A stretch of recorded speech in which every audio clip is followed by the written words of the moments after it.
నమస్కారం NSTV news కి స్వాగతం. నా పేరు ఉషా. ముందుగా ముఖ్యాంశాలు.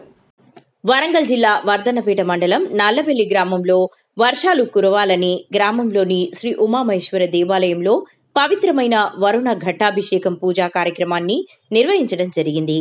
ఆలయ ప్రధాన అర్చకులు నాగరాజు మరియు వేద బ్రాహ్మణులచే మంత్రోచ్చారణలతో వరుణ ఘట్టాభిషేకం పూజా కార్యక్రమంలో నల్లబెల్లి గ్రామ సర్పంచ్ జక్కీ అనితా శ్రీకాంత్ పాల్గొని గ్రామంలో సకాలంలో వర్షాలు కురవాలని, శివయ్య కృపతో సమృద్ధిగా వర్షాలు పడి పంటలు బాగా పండి సుఖశాంతులతో ఆయురారోగ్యాలతో ఐశ్వర్యాలతో గ్రామ ప్రజలు ఉండాలని సంకల్పంతో ప్రత్యేక పూజా కార్యక్రమాన్ని నిర్వహించడం జరిగింది.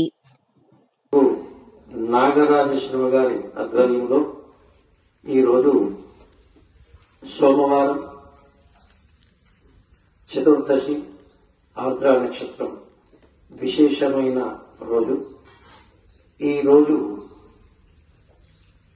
మనం మన ఊరిలో వర్షముల గురించి ఇంత మహాన్యాసపూర్వక పర్జన్య పాశుపతాభిషేకం, అలాగే గ్రామస్తులందరూ కూడా కొత్త కుండలతో ఘటాలతో నీళ్లతో అభిషేకం చేద్దాం అని సంకల్పం చేయడం జరిగింది.